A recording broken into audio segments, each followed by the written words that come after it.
Hello friends, last આપણે એટમ્સના એટલે કે પરમાણુના 15 જેટલા એમસીક્યુ સોલ્વ કરેલા છે. ચલો હવે 16 નંબર જુઓ શું આપેલું છે. એક કણની ગતિ ઉર્જા 16 ગણી કરતા તેની દ બુર્ગલી તરંગલંબાઈમાં કેટલા ટકાનો ફેરફાર થશે. અહીંયા આપણે તરંગલંબાઈ અને ઉર્જા વચ્ચેનો સંબંધ જોઈએ છે. તો જો આપણે આગળનું ચેપ્ટર યાદ કરીએ તો તરંગલંબાઈને વેગમાન સાથે સંબંધ છે અને આ જ વેગમાનને સંબંધ છે ઉર્જા સાથે √2me અથવા તો 2mev કહીએ છીએ. વિદ્યુત સ્થિતિમાન હોય ત્યારે v ev અને ઉર્જા આપેલી હોય ત્યારે ડાયરેક્ટ આપણે k લખીએ અથવા તો એને આપણે કહીએ e. તો હવે એવું કહી શકાય કે તરંગલંબાઈ અને ઉર્જા જે છે એ એકબીજાના વ્યસ્ત પ્રમાણમાં પણ ઉર્જાના વર્ગમૂળના વ્યસ્ત પ્રમાણમાં થશે. તો અહીંયા હવે આપણે ગતિ ઉર્જા કેટલી કરવાની છે? 16 ગણી જો આપણે કહીએ તો જ્યારે પણ આપણે ઉર્જા e કહીએ ત્યારે તરંગલંબાઈ લેમ્બડા. હવે લેમ્બડા ડેશ કહીએ કે જ્યારે આપણે એની ઉર્જા કેટલી કરવી છે? 16 ગણી. તો હવે આ બંને વચ્ચેનો આપણે એક સંબંધ એટલે કે એક ગુણોત્તર લઈએ લેમ્બડા અપોન લેમ્બડા ડેશ અથવા તો એવું કરીએ લેમ્બડા ડેશ અપોન લેમ્બડા કરીએ. કેમ કે આ થશે ફાઇનલ અને આ એની ઇનિશિયલ એટલે કે પ્રારંભિક અને અંતિમ. તો લેમ્બડા ડેશ અપોન લેમ્બડા કરીએ તો એવું કહી શકાય કે 1 અપોન આ જે છે એ વર્ગમૂળમાં 16 છે એટલે 4 થઈ જશે 4 √e અને જે વ્યસ્ત છે તો એને ઉલટાવીને ગુણાકાર લઈ શકાય એટલે ઇન્ટુ e. આથી લેમ્બડા ડેશ અપોન લેમ્બડા થશે 1/4. હવે અહીંયાથી જો આપણે એવું કહીએ કે ફક્ત એનો વિયોગ લઈએ તો વિયોગ માટે કહી શકાય lambda dash minus lambda upon lambda. એટલે કે આના માટે થશે 1 - 4/4. તો 1 - 4/4 એટલે -3/4 -3/4 3/4 થઈ જશે 0.75 એટલે કે -0.75. હવે જો એનો આપણે ટકાવારીમાં કહીએ અને ટકાવારીમાં એનું જો મૂલ્ય લઈએ તો મૂલ્ય લેવું હોય તો કહી શકાય કે 75%. એટલે કે જ્યારે પણ આપણે ગતિ ઉર્જા 16 ગણી કરીએ તો થશે ઘટાડો. કેમ કે ઉર્જા વધતા તરંગલંબાઈ એ બંને વ્યસ્ત પ્રમાણમાં હોવાથી ઉર્જા વધતા તરંગલંબાઈમાં ઘટાડો થશે. તો કેટલો ઘટાડો થશે?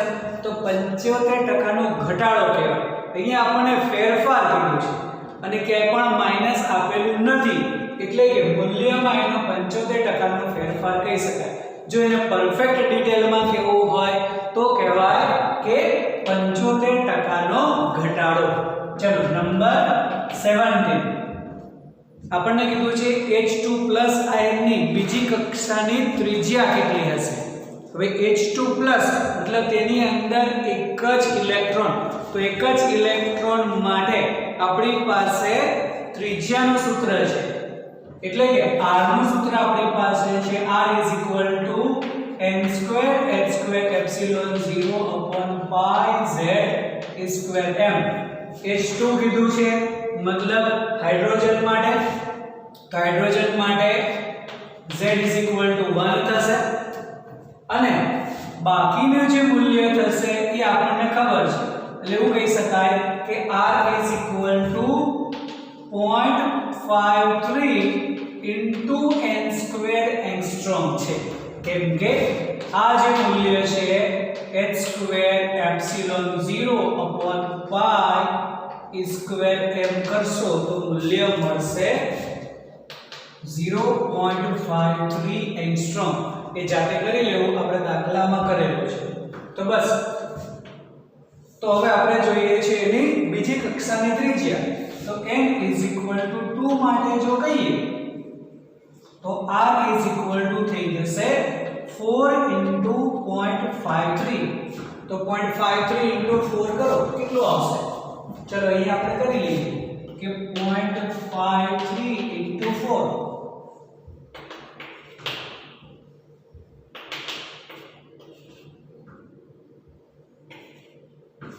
બરાબર 2.12 તો આ થઈ જશે r is equal to 2.12 angstrom હવે 2.12 એંગસ્ટ્રોમ નથી મતલબ 2.068 લઈ શકાય કેમ કે બીજી કક્ષાની ત્રિજ્યા છે બીજી કક્ષા માટે n is equal to 2 લખીએ તો 4 વડે ગુણાકાર થશે તો પરફેક્ટ આ 0.53 ની જગ્યાએ 0.528 સમથિંગ આવે છે એનો મતલબ 2.068 લઈ શકાય લગભગ 2.068 એંગસ્ટ્રોમ થશે ઓકે ચલો નંબર 18 તે જ પરમાણુના સંક્રમણમાં લઘુત્તમ તરંગલંબાઈ ધરાવતી શ્રેણી અહીંયા આપણે જેટલી પણ શ્રેણી કીધી છે કે લાઇમન બામર પાસ્ચર બ્રેકેટ ફંડ આ બધા માટે જો આપણે એવું કહીએ તો લાઇમન શ્રેણી જે છે એ કયા વિભાગમાં છે યાદ કરો તો લાઇમન શ્રેણી જે છે એ અલ્ટ્રાવાયોલેટ યુવી રિજિયન ની અંદર છે બરાબર પછી બામર શ્રેણી જે છે એ દ્રશ્ય વિભાગમાં છે અને પાશ્ચર બ્રેકેટ અને ફંડ આ ત્રણ જે છે આપણે ઇન્ફ્રારેડ માં કહીએ છીએ એટલે કે પારરક્ત વિભાગ આ પારજાંબલી કહી શકાય અને આપણી પાસે એક સૂત્ર આપણે કીધું છે કે જેને યાદ રાખવાનું GXUVIMR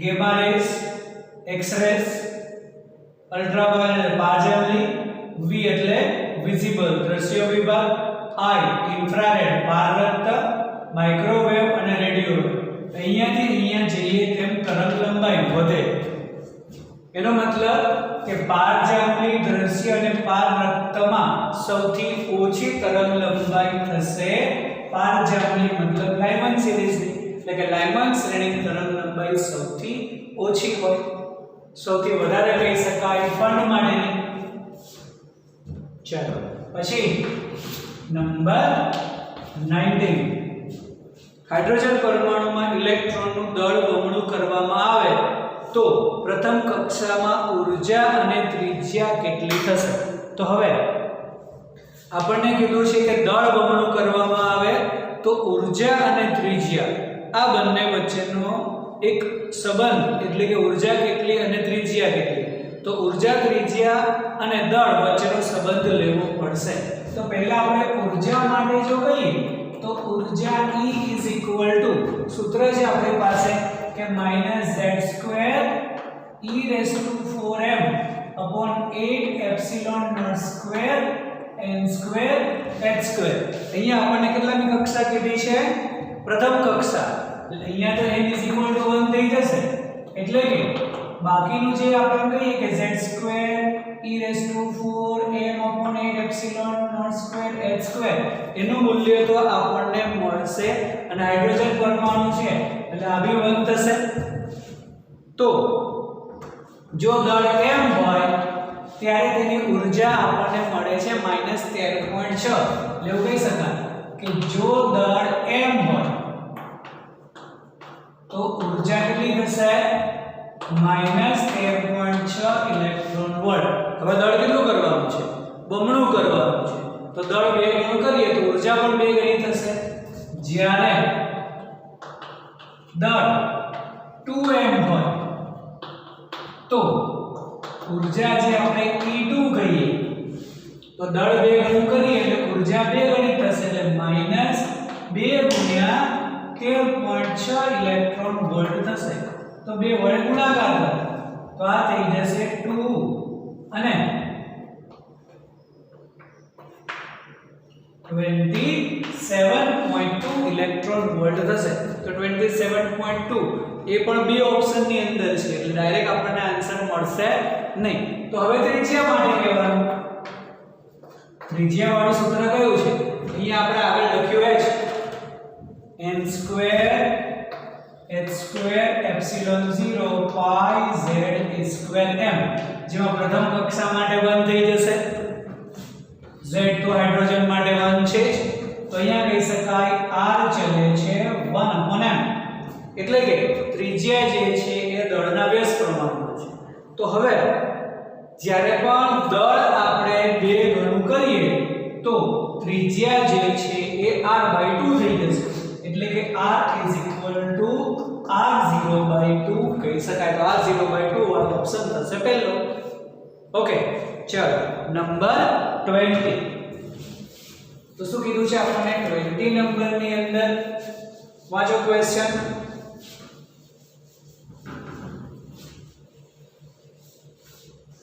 તો 20 નંબર છે હાઇડ્રોજન પરમાણુમાં n = 4 થી n = 3 માં સંક્રાંતિ થતા પારજાંબલી વિકિરણ ઉત્સર્જિત થાય છે. તો આ જ રીતે કઈ સંક્રાંતિ દ્વારા પારરક્ત વિકિરણનું ઉત્સર્જન મેળવી શકાય? જો આગળનો આપણને સેન્ટેન્સ ન આપેલું હોય તો પણ આપણે આ ક્વેશ્ચનનો આન્સર મળી શકે. n = 4 થી n = 3 માં પારજાંબલી કીધું છે, એ કદાચ ન આપેલું હોય અને ફક્ત એટલો જ ક્વેશ્ચન હોય કે આપેલમાંથી કઈ સંક્રાંતિ દ્વારા પારરક્ત વિકિરણનું ઉત્સર્જન મેળવી શકાય તો પણ થશે. જેમાં આપણે એવું કહીએ છીએ કે કઈ કક્ષામાં આવે છે તેના પર આધારિત છે. તો આપણને ચાર ઓપ્શન કંઈક આ સ્વરૂપે આપેલા છે અહીંયા કે 2 થી 1, 3 થી 2, 4 થી 2 અને 5 થી 4. હવે અહીંયા બધા જ માટે વિચારો કે આ કઈ શ્રેણી થશે. તો 2 થી 1 આપણે કીધું છે હંમેશા કે જ્યારે પણ ઇલેક્ટ્રોન એક કક્ષામાંથી બીજી કક્ષામાં જતો હોય ત્યારે તેની હંમેશા લઘુત્તમ મૂલ્ય પર ધ્યાન કેન્દ્રિત કરવું. તો 2 થી 1 માં આવે છે મતલબ આ થશે લાઇમન શ્રેણી. કેટલાની છે એ આપણે જરૂરી નથી, પણ લાઇમન શ્રેણી. તો આ બંને થશે બામર શ્રેણી અને આ થશે લાઇમન બામર ફાસ્ટન અને આ થશે બ્રેકેટ શ્રેણી. હવે આ ત્રણમાંથી જુઓ કે કઈ પારરક્ત વિભાગમાં છે. આ તો પારજાંબલી, આ દ્રશ્ય, તો આ થશે પારરક્તમાં. આમ પારરક્ત વિભાગનું કીધું છે તો એ થઈ જશે 5 થી 4. ઓકે, હંમેશા આ સ્વરૂપે વિચારો કે ગમે ત્યારે કોઈ પણ કક્ષામાં કીધું હોય, કદાચ 4 થી 5 કીધું હોય તો પારરક્ત શ્રેણીનું અનુરૂપ ઊર્જાનું શોષણ થશે. કેમ કે હંમેશા આપણે લઘુત્તમ મૂલ્ય હંમેશા પસંદ કરવાનું. તો 4 થી 5 કીધું હોય તો શોષણ થશે, એ પણ પારરક્તને રિલેટેડ છે. 2 થી 4 કીધું હોય, 2 થી 3 કીધું હોય તો બામર એટલે કે દ્રશ્ય વિભાગને અનુરૂપ જ શોષણ થશે. તો શોષણ અથવા ઉત્સર્જનમાં હંમેશા આપણે લઘુત્તમ મૂલ્ય હંમેશા પસંદ કરવું. ખાસ ધ્યાન રાખો કે લઘુત્તમ મૂલ્ય પર જ આપણી શ્રેણી જે છે આધારિત છે. બસ શ્રેણી મળશે પછી એક આ વિભાગમાં છે યાદ કરો એટલે ડાયરેક્ટ આપણને મળી જશે. ચલો નંબર 21. હાઇડ્રોજન પરમાણુમાં જ્યારે ઇલેક્ટ્રોન ત્રીજી કક્ષામાંથી બીજી કક્ષામાં જાય ત્યારે ઉત્સર્જિત વિકિરણની તરંગલંબાઈ λ0 કીધી છે, અને જ્યારે ચોથી કક્ષામાંથી બીજી કક્ષામાં આવે ત્યારે તરંગલંબાઈ કેટલી થશે? અહીંયા આપણને બે રિલેશન મળશે.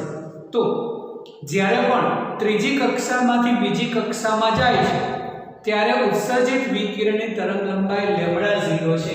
તો આપણે એવું કહીએ કે 3 માંથી 2 માં આવતો હોય એવું કીધું છે, ત્રીજી કક્ષામાંથી બીજી કક્ષામાં, ત્યારે 1/λ0 એની તરંગલંબાઈ λ0 કીધી છે. આ 1/2² -1/3². હંમેશા આ મૂલ્ય નાનું હોય અને આ મૂલ્ય વધારે હોય. હંમેશા આ યાદ રાખો કે અહીંયા 3 આવશે તો અહીંયા 4 થઈ જશે. અહીંયા 3 અને અહીંયા 2 લખી શકાય નહીં. ઉત્સર્જન માટે લખી શકાય નહીં. આથી અહીંયા 2 હોય તો 3 થી ચાલુ થાય, 3 હોય તો 4 થી થશે.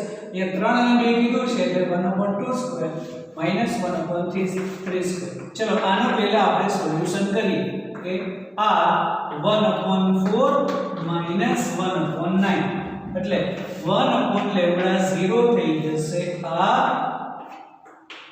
5/36. એટલે કે λ0 જો આપણે કેવું હોય તો 36/5 r લખી શકાય. ઓકે, ચલો હવે શું કીધું છે તો જ્યારે પણ ચોથી કક્ષામાંથી બીજી કક્ષામાં જાય ત્યારે તરંગ લંબાઈ કેટલી હશે? તો ચોથી કક્ષામાંથી બીજી કક્ષા માટે તરંગ લંબાઈ λ આપણે જોઈએ છે ઇઝ ઇક્વલ ટુ r, જેમ આગળ કીધું એમ જ 1/2 સ્ક્વેર માઈનસ 1/4 સ્ક્વેર.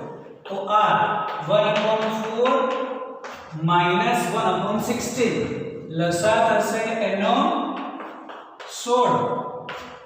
તો આ થઈ જશે અહીંયા 4 વડે ગુણીએ એટલે 4 માઈનસ 1 3. It is 3r/16. આ થશે 1/λ. એટલે કે λ ઇઝ ઇક્વલ ટુ 16/3r. ચલો હવે આપણે જોઈએ છે આ તરંગ લંબાઈનું મૂલ્ય. તો આનો અને આનો ગુણોત્તર લઈ લઈએ.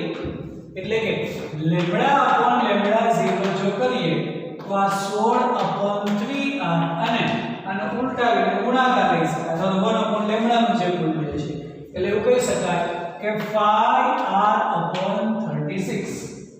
ઓકે, તો આ r તો કેન્સલ થઈ જશે. ચલો અહીંયા જો આપણે કહીએ તો આ 2 કરીએ સોરી 8 થઈ જશે. તો આ થઈ જશે 18. ચલો હજી કેન્સલ થશે.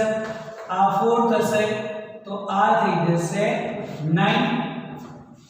એટલે કે λ/λ0 જો કરીએ તો 20/27 થશે. એટલે કે λ ઇઝ ઇક્વલ ટુ 20λ0/27. જો ઓપ્શન મેચ કરો, ઓપ્શન મેચ થઈ જશે B. ઓકે, ચલો નંબર 22. m દળ અને v જેટલો વેગ ધરાવતો આલ્ફા કણ જ્યારે Ze વિદ્યુત ભારિત ન્યુક્લિયસ પર પ્રતાંડન કરવામાં આવે તો ન્યુક્લિયસથી લઘુત્તમ અંતર એ કેના પર આધારિત થશે? શું કીધું છે? m દળ અને v વેગ ધરાવતો આલ્ફા કણ જ્યારે Ze વિદ્યુત ભારિત ન્યુક્લિયસ પર પ્રતાંડન થાય ત્યારે આપણે જોઈએ છે લઘુત્તમ અંતર, ડિસ્ટન્સ ઓફ ક્લોઝેસ્ટ એપ્રોચ. તો ડિસ્ટન્સ ઓફ ક્લોઝેસ્ટ એપ્રોચમાં શું કહીએ છીએ કે એકની ગતિ ઊર્જા બીજાની સ્થિતિ ઊર્જામાં રૂપાંતર થાય ત્યારે. એટલે એવું કહીએ છીએ કે ગતિ ઊર્જા ઇઝ ઇક્વલ ટુ સ્થિતિ ઊર્જા. તો ગતિ ઊર્જા કેની થશે? આલ્ફા કણની. અને સ્થિતિ ઊર્જા કેની થશે? તો જે ન્યુક્લિયસ અને આલ્ફા કણ છે એ બે વચ્ચે. તો ગતિ ઊર્જા હંમેશા આપણે કહીએ છીએ હાફ mv². ઓકે, અને અહીંયા જે સ્થિતિ ઊર્જા છે કે q1 q2/r². તો અહીંયા આપણે જોઈએ છે તેનો લઘુત્તમ અંતર. તો લઘુત્તમ અંતર માટે કહી શકાય r² is equal to k q1 q2/ આ 2b ઉપર જશે અને નીચે થઈ જશે mv². તો જો આપણે r માટે કહીએ તો બાકી બધી જ મૂલ્ય અચળ થશે. તો એવું કહી શકાય કે r ચલે છે √1/√m. એટલે કે એના દળના વર્ગમૂળના વ્યસ્ત પ્રમાણમાં થશે. તો એ થઈ જશે 1/√m. Okay, number 23.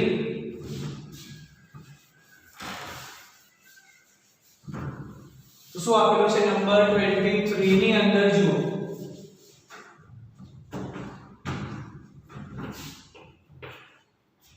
રુથરફોર્ડના મોડેલમાં જો Fe વિદ્યુત બળ હોય, સ્થિત વિદ્યુત બળ, અને Fc એ કેન્દ્રગામી બળ હોય તો કયું આમાંથી વિધાન શક્ય બનશે? હંમેશા આપણને ખબર છે કે જ્યારે પણ વિદ્યુત બળ અને કેન્દ્રગામી બળ એકબીજાના સંતુલનમાં હોય ત્યારે જ આપણને બધાના આન્સર મળે છે. હંમેશા આપણે કહીએ છીએ કે વર્તુળમય ગતિ દરમિયાન જ્યારે પણ કોઈ પણ ઇલેક્ટ્રોન કોઈ પણ કક્ષામાં હોય તે ન્યુક્લિયસની આસપાસ ફરતો હોય ત્યારે હંમેશા પહેલું આપણે કહીએ છીએ કે કેન્દ્રગામી બળ કુલંબીય બળ દ્વારા સંતુલન પામે ત્યારે જ થશે. એનો મતલબ Fe Fc થવું જોઈએ. ઓકે, એટલે કે ફર્સ્ટ ઓપ્શન જ થઈ જશે. ચલો નંબર 24, બામણ શ્રેણી કયા માટે લાગુ પાડી શકાય? હવે બામણ શ્રેણી જે છે એ દ્રશ્ય વિભાગ માટે, અને દ્રશ્ય વિભાગ માટે જ્યારે પણ બામણ શ્રેણીનું સૂત્ર લીધેલું છે ત્યારે યાદ કરો કે તેની અંદર હાઇડ્રોજન પરમાણુ માટે સાબિત કરેલું છે. તો હાઇડ્રોજન પરમાણુની અંદર એક જ ઇલેક્ટ્રોન હોય તેના માટે લાગુ પાડી શકાય. તો હાઇડ્રોજનમાં એક He+ ખરેખર He માં 2 હોય, 2 ઇલેક્ટ્રોન હોય, પણ He+ એક ઇલેક્ટ્રોન નીકળી જશે. લિથિયમ ના પરમાણુ ક્રમાંક 3 છે, 3 ઇલેક્ટ્રોન હોય, એમાં ડબલ પ્લસ આપેલું છે એટલે કે 2 ઇલેક્ટ્રોન નથી, એક જ છે. તો બધા જ માટે લાગુ પાડી શકાય. આમ જ્યારે પણ આપણે એવું પૂછીએ કે કયા માટે લાગુ પાડી શકાય તો બોરનો જે નિયમ છે, બોરનો જે અધિકરણ છે એની મર્યાદામાં એવું કહીએ છીએ કે એ ફક્ત એક જ ઇલેક્ટ્રોન માટે લાગુ પાડી શકાય છે. તો એ એક ઇલેક્ટ્રોન વાળા જેટલા હોય એટલા બધા જ કહી શકાય. તો ઉપરના બધા જ. ઓકે, બધા જ માટે, કેમ કે હાઇડ્રોજન તો છે જ, He+ માં પણ એક જ ઇલેક્ટ્રોન, Li+ માં પણ બધા જ. ચલો નંબર 25, બ્રેકેટ શ્રેણી માટે લેમ્બડા મેક્સિમમ અને લેમ્બડા મિનિમમ નો ગુણોત્તર જોઈએ છે. તો સૌપ્રથમ આપણે એવું કહીએ છીએ કે પહેલા શ્રેણી પકડવાની. તો આ છે બ્રેકેટ શ્રેણી. તો બ્રેકેટ શ્રેણી માટે યાદ કરો, આપણે એવું કહીએ છીએ કે યાદ કરવાનું લાઇમન, બામર, પાસ્ચન, બ્રેકેટ અને ફન. તો બ્રેકેટ માટે 4 થયું, મતલબ 1/λ = r 1/4² - 1/n². હવે આપણે એવું કહીએ છીએ કે લેમ્બડા મેક્સિમમ માટે નેક્સ્ટ નંબર હોય એટલે n = 5, અને જો લેમ્બડા મિનિમમ જોઈતું હોય તો હંમેશા n = લેવું. ચલો, તો પહેલા આપણે લેમ્બડા મેક્સિમમ માટે વાત કરીએ તો 1/λ maximum is equal to r 1/16 minus 1/25. તો 1/λ maximum is equal to, ચલો અહીંયા આપણે એવું કરીએ, લસા લઈએ તો 25 - 16/16 * 25 થશે. ઓકે, તો 1/λ maximum is equal to 25 - 16 કેટલા થશે? 9/16 અને 25 એમના એમ જ રાખીએ. તો હવે લેમ્બડા મેક્સિમમ શું કહી શકાય? તો એ થશે 16 * 25/9r. ચલો એ જ રીતે હવે લેમ્બડા મિનિમમ, તો 1/λ minimum is equal to શું થશે? r upon infinity કરીએ તો 0, તો r/16 થશે. એનો મતલબ કે લેમ્બડા મિનિમમ શું થશે? તો 16/r. હવે આ બંનેનો ગુણોત્તર જોઈએ છે આપણે, એટલે કે lambda maximum upon lambda minimum. તો લેમ્બડા મેક્સિમમ કેટલું?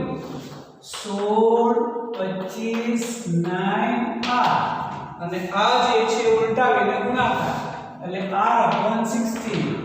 તો જો કેલ્ક્યુલેશન ના કરેલી હોય તો કેન્સલ બી થઈ જશે, હંમેશા આ રીતે રાખવાનું. લા થશે 25/9. તો મેક્સિમમ અપોન મિનિમમ નો ગુણોત્તર થશે 25/9. Second option. ચલો નંબર 26. શું છે 26 માં? હાઇડ્રોજન પરમાણુમાં જ્યારે ઇલેક્ટ્રોન ચોથી કક્ષામાંથી બીજી કક્ષામાં સંક્રાંતિ કરે અને જો રીડબર્ગ અચળાંક આપણે 10⁵ cm સેન્ટીમીટર ઇન્વર્સ લઈએ તો ઉત્સર્જિત વિકિરણની આવૃત્તિ કેટલી થશે? અહીંયા આપણને ઉત્સર્જિત વિકિરણની આવૃત્તિ કીધી છે. ચલો તો હવે ચોથી કક્ષામાંથી બીજી કક્ષામાં સંક્રાંતિ કીધું છે તો આપણી પાસે સમીકરણ છે કે 1/λ r. ચોથી કક્ષામાંથી બીજી કક્ષામાં તો હંમેશા આપણે 2² - 1/4² યાદ કરો. જ્યારે પણ આપણે કહીએ છીએ કે ચોથી કક્ષામાંથી બીજી કક્ષા તો હંમેશા આ મૂલ્ય નાનું મૂલ્ય હંમેશા વધારે હોય. આમ ચોથી કક્ષામાંથી બીજી કક્ષામાં સંક્રાંતિ કરે છે તો 1/λ = r. આ થઈ જશે 4 અને આ થશે 16. 1/λ = r. અહીંયા થઈ જશે જો 4 કરીએ તો 3/16. હવે આપણે જોઈએ છે આની આવૃત્તિ.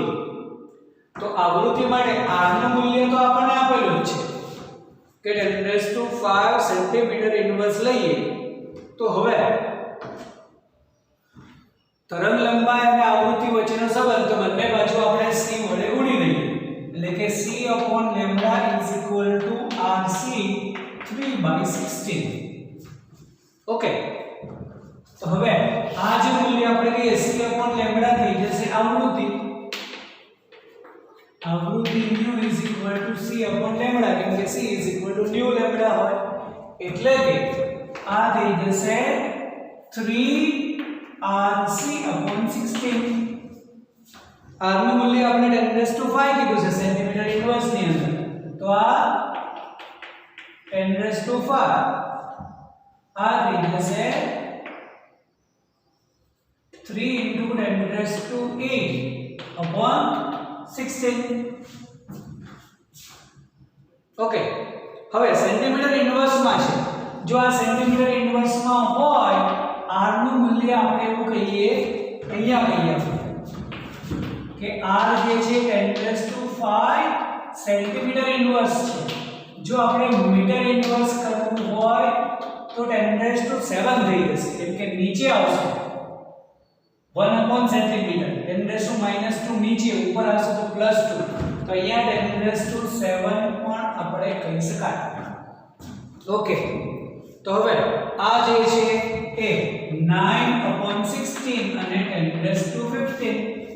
ઓકે તો 9/16 10⁵ ઓપ્શન ની અંદર છે લઈ શકાય. તો આવૃત્તિ જે છે આપણને હર્ટ્ઝ ની અંદર મળી જશે.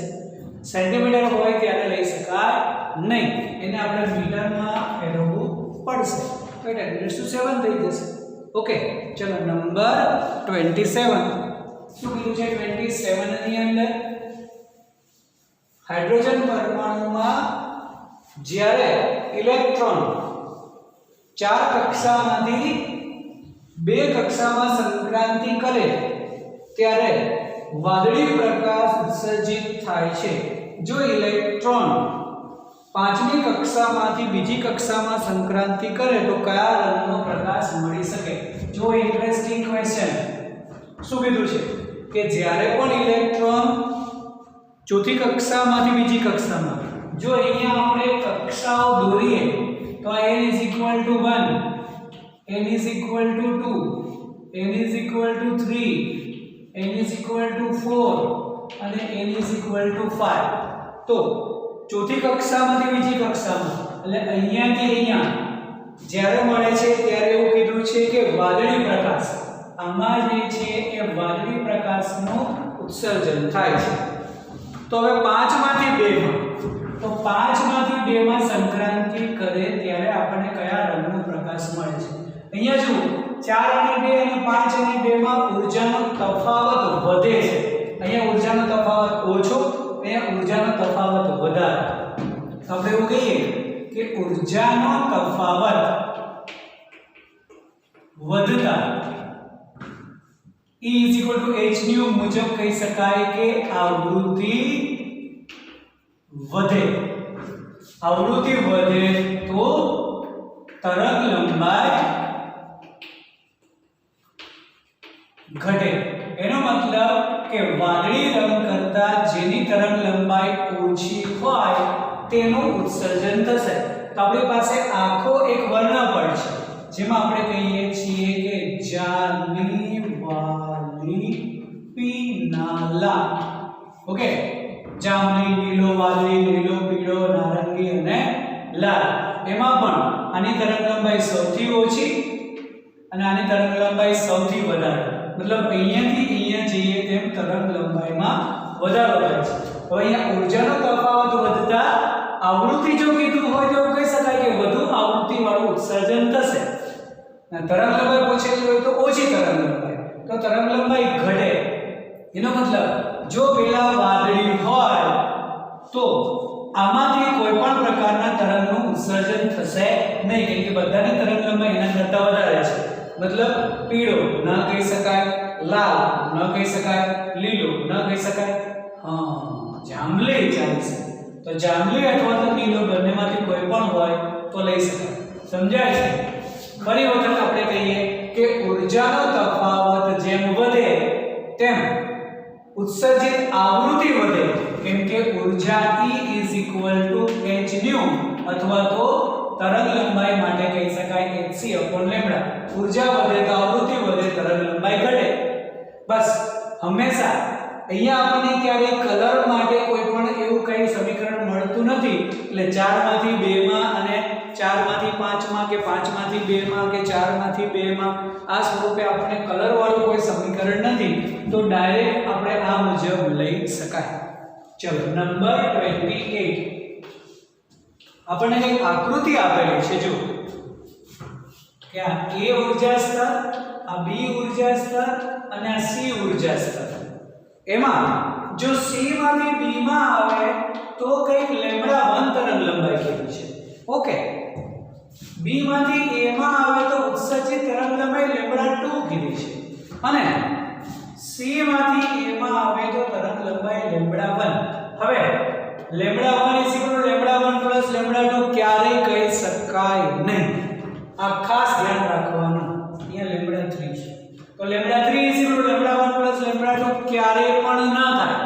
હંમેશા યાદ રાખવું કે આ ઊર્જા સ્તરો માટે છે અને ઊર્જા સ્તર માટે આવૃત્તિ સમપ્રમાણમાં છે, તરંગલંબાઈ વ્યસ્ત પ્રમાણમાં છે. વ્યસ્તનું ડાયરેક્ટ સરવાળો ક્યારેય પણ થતો નથી, હંમેશા ઊર્જાનો થશે. એટલે કે જો આની ઊર્જા આપણે E3 કહીએ ને તો એ થશે E1 + E2 થાય હંમેશા. એટલે કે આની ઊર્જાનો તફાવત અને આની ઊર્જાનો તફાવતનો સરવાળો આ ઊર્જા જેટલો હોય એવું કહી શકાય. ઓકે, પરંતુ તરંગલંબાઈ માટે નહીં, તો હંમેશા હોય E h nu. તો h nu1 અને h nu2, તો h કેન્સલ કરીએ તો આવૃત્તિ માટે પણ થશે. પણ એ તો આવૃત્તિ નહીં, તરંગલંબાઈ કીધી છે તો તરંગલંબાઈની આવૃત્તિ હંમેશા વ્યસ્ત પ્રમાણમાં હોય. તો c/λ3 = c/λ1 + c/λ2. તો c કેન્સલ, 1/λ3 = 1/λ1 + 1/λ2.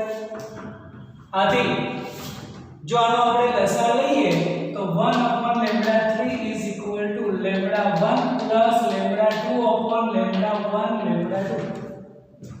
એટલે કે λ3 = λ1 + λ2 કહી શકાય. તો આ પ્રમાણે ઓપ્શન આપે તો પણ ચાલે, આ પ્રમાણે હોય તો પણ ચાલે, આ ઓપ્શન મેચ થઈ જશે. ઓકે, નંબર 28 માટે હંમેશા યાદ રાખો અહીંયાથી કે ઊર્જાનો ડાયરેક્ટ સરવાળો થશે અથવા તો આવૃત્તિનો પણ થઈ શકે. તરંગલંબાઈ હંમેશા વ્યસ્તમાં હોય. ચલો નંબર 29. ઇલેક્ટ્રોન એટલે કે હાઇડ્રોજન પરમાણુમાં સૌપ્રથમ ત્રીજી સંક્રાંતિ કક્ષામાંથી બીજી ઉત્તેજિત કક્ષામાં સંક્રાંતિ કરે છે અને ત્યારબાદ બીજી ઉત્તેજિત કક્ષામાંથી પ્રથમ ઉત્તેજિત કક્ષામાં સંક્રાંતિ કરે અને તરંગલંબાઈ જો λ1 અને λ2 હોય તો એનો ગુણોત્તર આપણે જોઈએ છે. તો હંમેશા જ્યારે પણ આપણે એમ કહીએ કે જ્યારે પણ ઇલેક્ટ્રોન ત્રીજી ઉત્તેજિત કક્ષામાંથી બીજી ઉત્તેજિત, જો ઉત્તેજિત માટે હંમેશા આપણે એમાં +1 કહીએ છીએ, તો હંમેશા પહેલા કીધું છે કે ત્રીજી ઉત્તેજિતમાંથી બીજી ઉત્તેજિત, તો ત્રીજી ઉત્તેજિત એટલે 4 થી બીજી ઉત્તેજિત એટલે 3, તો એના માટે તરંગ લંબાઈ આપણે લેમ્ડા 1 કહીએ. તો તરંગ લંબાઈનું સૂત્ર છે આપણી પાસે 1/λ1 is equal to r 1/3 square minus 1/4 square. આનો જો આપણે સાદું રૂપ આપીએ તો 9 અને 16 એટલે કે 1/λ1 is equal to r 16 minus 9 અને 9 into 16. ઓકે, તો અહીંયા જો આપણે કહીએ તો 1/λ1 is equal to r 16 minus 9 કેટલું થશે 7 upon 9 into 16. એનો કોઈ ગુણાકાર કરવાની જરૂર નથી. ચલો હવે શું કીધું છે, ત્યારબાદ બીજી ઉત્તેજિત કક્ષામાંથી પ્રથમ ઉત્તેજિત, તો બીજી ઉત્તેજિત એટલે 3 માં ક્યાં જાય છે, પ્રથમ ઉત્તેજિત એટલે કે 2 માં જાય છે. તો ત્યારે 1/λ2 કહીએ is equal to r 1/2 square minus 1/3 square. તો 1/λ2 is equal to r 1/4 minus 1/9 એટલે કે λ2 is equal to r આ થશે 5. 9 into 4 રાખે, આમ તો આપણને 36 ખબર છે પણ આ જ રાખીએ. ઓકે, હવે આ બંનેનો ગુણોત્તર આપણે જોઈએ છે λ1 અને λ2. અહીંયા જો આપણે λ1 કરી દઈએ તો આ થઈ જશે 9 into 16/7r. ઓકે, ચલો તો હવે λ1/λ2 શું થશે, તો λ1/λ2 is equal to 9 16 7r અને 1/λ2 છે એટલે એમને જ મૂકી દઈએ. λ2 હોય તો ઉલટાવીને ગુણાકાર એટલે આનો આ જ 5r/9 into 4. ઓકે, તો અહીંયાથી r કેન્સલ, આ 9 કેન્સલ અને અહીંયા આવશે આ 4, તો આ થઈ જશે 20/7 છે ઓપ્શનની અંદર.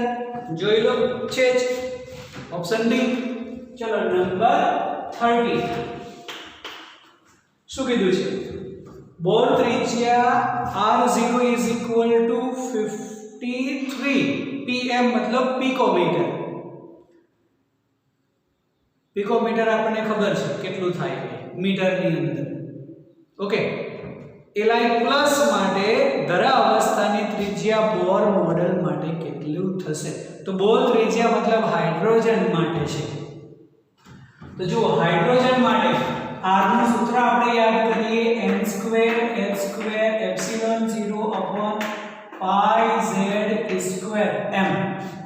ઓકે, જેમાં આપણે કહીએ છીએ કે r ચલે છે n2/z અને બોર ત્રિજ્યા એટલે હંમેશા પ્રથમ કક્ષાની હોય અને હાઇડ્રોજન માટે એટલે આ તો 1 જ, એટલે બાકીનું મૂલ્ય આપણને કીધું છે આ બંને 1 લઈએ ત્યારનું મૂલ્ય આપણને કીધું છે 53 pm.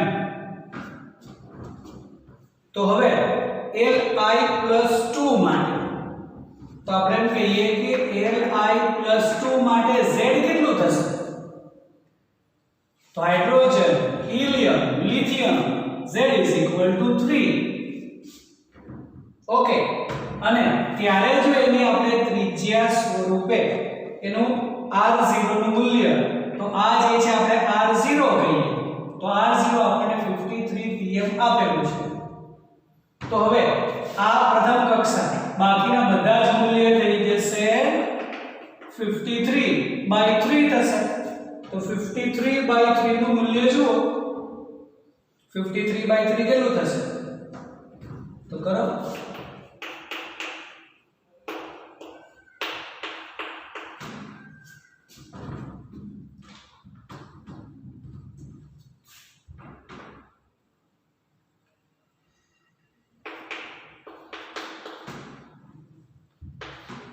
લગભગ કેટલું થશે 17 જેટલું અને એમાં પણ 0.6 થઈ જશે 17.6666 આન્સર આવશે લગભગ 18 pm કહી શકાય.